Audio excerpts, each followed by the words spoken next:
उस हॉस्पिटल के बारे में बता देता हूँ, क्योंकि हॉस्पिटल ही हम लोगों को एक अंदर मॉडल का एक कल्पना था कि आप कोई भी काम करते हो लोगों तक पहुँचो। जैसे आप देखोगे कि हमारा समाज का एक बड़ा विडंबना है कि ज़्यादातर जो सर्विस होता है, ज़्यादातर जो काम होता है वो सिटी विस्तार में ज़्यादा काम करता है।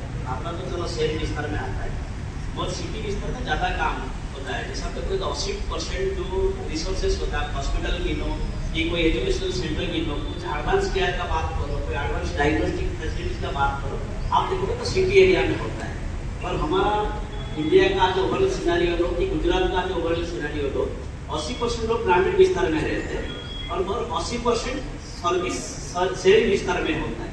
तो उसका जो बीच में जो गैप फुलफिल करने का है, जो जरूरतमंद लोग से गामड़ा विस्तार में છે मगर जो ફેસિલિટી છે શહેરમાં છે, તો અંદરમંદિર કલ્પના છે કે તમે જો સેન્ટ્રલ છે તમે ગામ સુધી લઈને આવો। સપોઝ બાગલામાં એક નજદીકમાં ગામ છે તો 10 કિલોમીટર દૂર છે, એક આખરી સિમ્પલ આરતી તપાસણી માટે જો અમદાવાદ જાય, જવા માટે 100 રૂપિયા, પાછા આવવા માટે 100 રૂપિયા, ત્યાં જાય તો સગાવાળા એક જોડે લઈને જાય એટલે 100-150 રૂપિયા જમવા માટે થાય, ત્યાં જાય તો આંખ તપાસ થાય 50 રૂપિયામાં, પણ ખર્ચા કરવાનો તમારે 400 રૂપિયા। तो सिंपल एक आंख तपास में अमदावाद पर इवन चैरिटी सेटअप में તમે તપાસ કરવા માટે જાઓ ઓછામાં ઓછા 500 રૂપિયા ખર્ચો થાય। આ તમે यहाँ अगर વિઝન સેન્ટરમાં આવો તમારે સેમ તપાસ થશે। એક કઈ પણ તમે પ્રાઇવેટ ઇન્સ્ટિટ્યૂટમાં જાઓ તો એમને આંખની તપાસ માટે 700 રૂપિયા ખર્ચા થાય। સેમ તપાસની यहाँ पे તમારે મફતમાં થઈ જશે।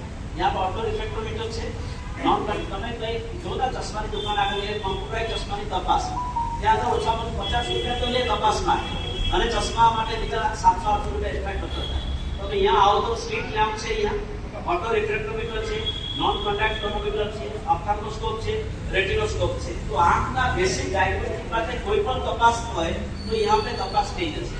और મોટી વસ્તુ એ છે કોઈ પણ લોક કોઈ પણ સેન્ટરમાં આવેલા 95% मतलब 100 માંથી 95 લોકોને કોઈ સર્જરીની જરૂરત નથી।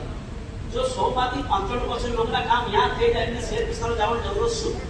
તમે અગર 100 लोग आओ, 100 लोग માંથી 5 लोगને ઓપરેશનની જરૂરત પડે, કોઈ એડવાન્સ કેરની જરૂરત પડે, તો 90% લોકોના સમાધાન यहाँ થઈ જશે। કઈ આંખમાં તમારા લાલાશ છે કે ચશ્માની નંબર છે, તો માઇનર આંખમાં કઈ કણી પડી ગયા છે કે તમારા કઈ પણ નાની મોટી આંખમાં કંજક્ટિવાઇટિસ છે, તો બધું તપાસ તમારે यहाँ થઈ જશે, સમાધાન પણ यहाँ થઈ જશે। આંખની દવાઈ પણ यहाँ મફતમાં આપી દેવામાં આવશે। જैसे રૂટીન દવાઈ છે, લુબ્રિકેટિંગ છે, એન્ટીબાયોટિક, તમે લુબ્રિકેટિંગ ટીપા કોઈ પણ તમે मेडिसिन स्टोर में जाओ ओछाમાં ઓછા 150 રૂપિયાની લુબ્રિકેટિંગ ટીપા હોય, एंटीबायोटिक टीपा लेवा जाओ तो 80 રૂપિયા 100 રૂપિયા થાય, એ પણ અહીંયાથી મફતમાં થઈ જશે। और कोई પણ દર્દીને અગર સર્જરીની જરૂરત હશે તો એમને બારેજા લઈ જવામાં આવશે। બારેજા તમને ખબર છે, બારેજા એક સંસ્થા છે જે અંજન મંડળ છે। અંજન મંડળ વસ્ત્રાપુરમાં છે, जो એશિયાની સૌથી મોટી સંસ્થા છે जो વિકલાંગ ક્ષેત્રમાં કામ કરે છે।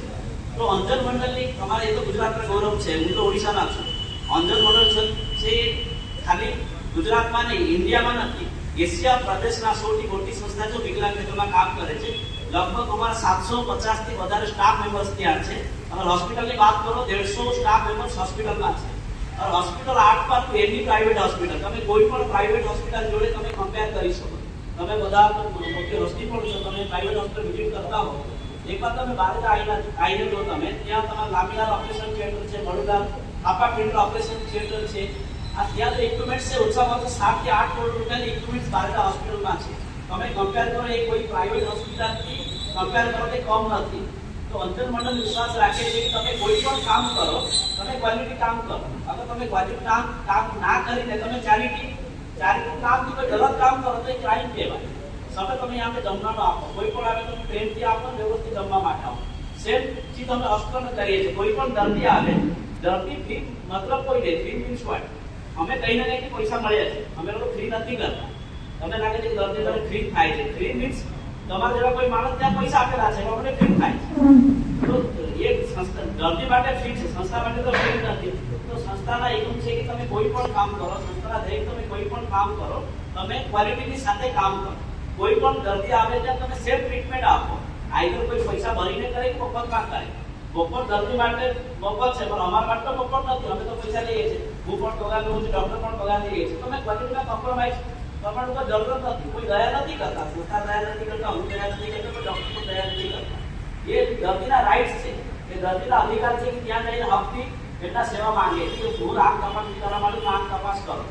और लगभग 90 થી 95% દર્દીને કઈ ખર્ચો ના થાય ત્યાં સાધારણ મોતિયાની ઓપરેશન લેન્સ મૂકીને કાકા વગરની ઓપરેશન ત્યાં કરો એમને કોઈ ખર્ચો નથી તમે કોઈ યાદ લેઝર સર્જરીથી કોઈને આંખમાં પછી સારી પડી જાય એમના પર કોઈ સર્જરીનો ખર્ચો નથી કોઈ ટેકો પદ્ધતિથી કરે તો પણ માર્કેટના રેટની લગભગ 20% રેટમાં થઈ જશે માર્કેટમાં 100 રૂપિયા હોય તો 20% ત્યાં ખર્ચો થાય હું વાત કરું છું 5% લોકો માટે પણ 90% દર્દી માટે જેટલી બેસિક આઈ સર્જરી છે તમારા આંખના જામતી સર્જરી હોય જામત સર્જરી બહાર કરાવ ઓછામાં ઓછા 18,000 થી 20,000 ખર્ચો થાય તમે બહાર જાઓ તો મફતમાં થઈ જશે મોતિયાની ઓપરેશન તમારે ત્યાં મફતમાં થઈ જશે તમારા આંખમાં છારી હોય તો મફતમાં થઈ જશે પડદામાં કોઈ કમ ઉંમરની લોક હોય સપોઝ કોઈ લોકોની ઉંમર 50 થી નીચે છે અમે જવાબદારી લઈએ છીએ કે ઓપરેશન લાખો રૂપિયા પર ખર્ચા થાય ને પડદામાં તો પણ અમે ત્યાં મફતમાં કરીશું તો તમને મેન્શન કરવું પડશે કે એ આટલી તમારી સમજ સંસ્થા અહીંયા છે તમારે કોઈ બી ટ્રસ્ટ થોડે લેખીને આપે ત્યાં